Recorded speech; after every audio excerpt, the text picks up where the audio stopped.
Just think for a sec. If there was anything that you ever want to wish for in the world, what would it be? Because my one is one I'll be saying at the end of this review.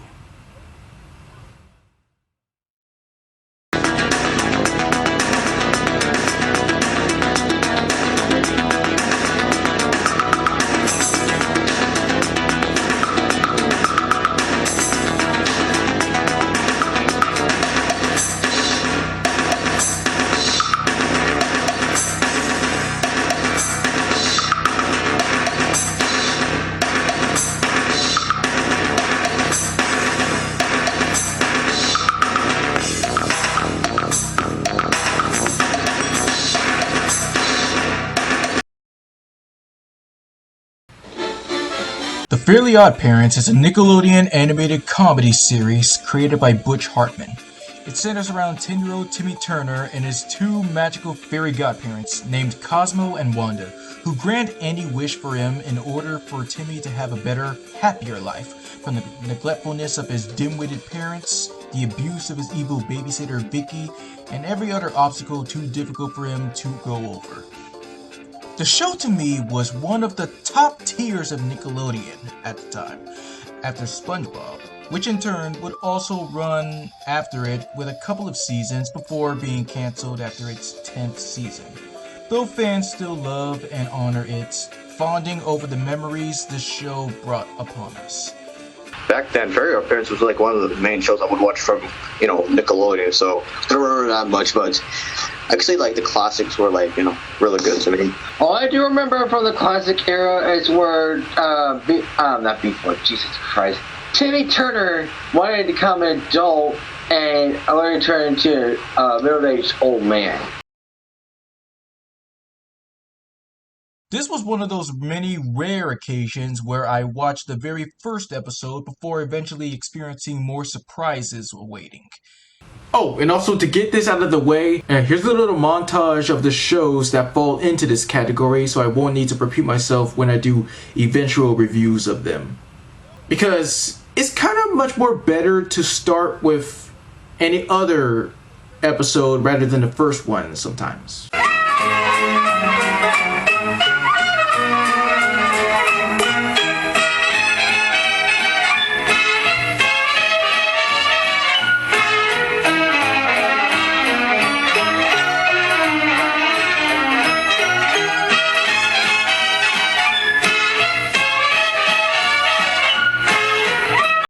In my opinion, I've always had this thought that once the second season of a series is aired, things will get bigger and better, and I felt very satisfied about it because that in turn came true to me. The first season was fine and all, but honestly, the later seasons up until season 8, up until after season 8, whichever comes first, were just phenomenal to me, as it had the perfect formula for an awesome animated show. Classic and memorable characters, excellent voice cast, a boost in animation, amazing specials, and most of all my top favorite trope to come to TV, or the media, or anywhere else. Pop culture references, which this show did great at introducing me to it. Like season 1, yeah, it kind of did, it went a little bit, here and there. Like, it didn't really get any better up until the introduction of season 2 or 3, to me, personally. It kind of reminded me of the start of Johnny Test. Like, when season 1 aired, it wasn't really all that much. There's some good stuff, but not really a whole lot until season 2 arrived. Then everything just went uphill for me. As for the cast, I got introduced to most of the main cast. And though Ice Age was where I was unaware that Tara Strong was there, her magic on Fairly OddParents was just a wonder to the whole world, as she's considered one of, if not the queen, of voice acting. With Tara, yeah. I mostly got introduced to her, both Fairy OddParents and the Ben 10 original. Or I must say, the Fairy OddParents had some amazing talent, doubling characters and all that. Exactly. Darren Norris, Ray DeLisle, Suzanne Blanksley, Carlos Alazraqui, Rob Paulson, and Kevin Michael Richardson. Eric Balza, Maddie Taylor, and Curry Walgren I knew from other sources, but I'm glad that they worked on this show as well, like everybody else. Darren Norris, just because his range goes like really beyond, because you never suspect like Cosmo, Timmy's dad, or Joko Van Strangle to have like the same voice actor. Yes, Exactly. right there, right? Yes, right from that point, so that I knew eventually that he would become like one of the greats to me as well, because that's really great talent to pull off with. Yes. From a yeah, whoa, serious voice to do it.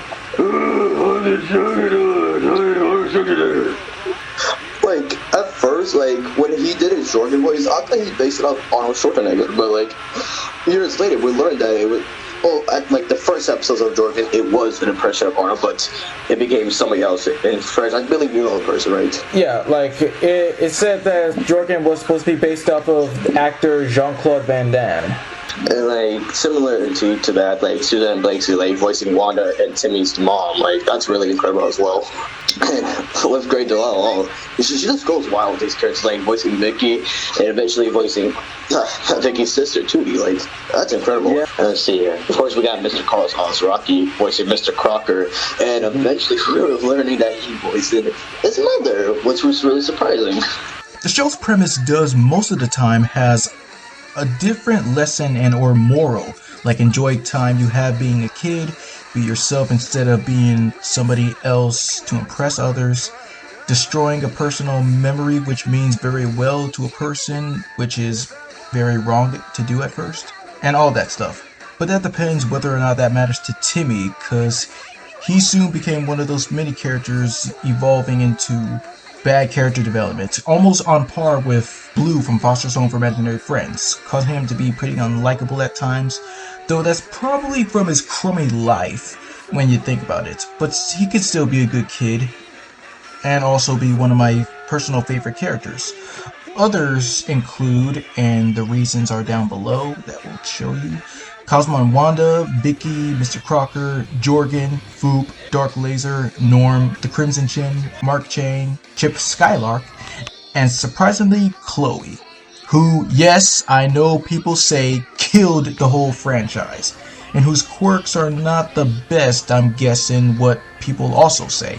But honestly, I never had a bad thought about her, cause still around the time when Fairly OddParents was going downhill, I started fading away as well. People didn't really like that character. Well, people have mixed feelings about her, probably because of the fact that others say that she's cute, others because it ruined the fact that another person knows about the fairies besides Timmy. She's based off Butch Hartman's niece. Oh. Yeah, like these opinions about Chloe, like she's just an innocent character. Like, yes, I get that like sharing fairies and all could be hectic, but I mean, what you gonna do? That was like the later seasons. But my opinion about Chloe, like, yeah, she's a good character.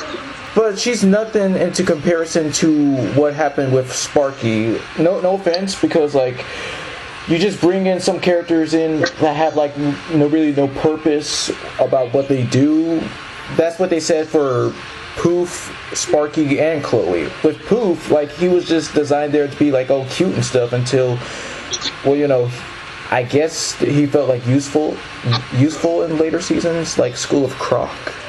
But as for the good and most important parts are the episodes and specials that I've considered to be the GOAT, which I will show you in this montage.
just to think that this was the number one show I think of the most out of any other show due to how fast time flies by.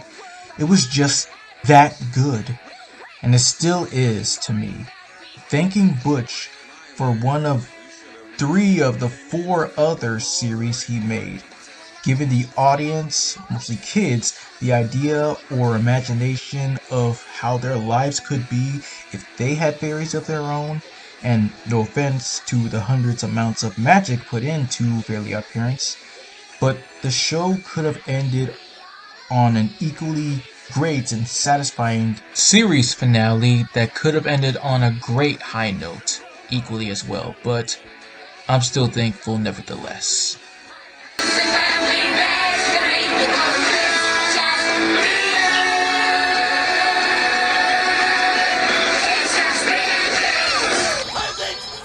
I despise you, but I've no choice but to give you an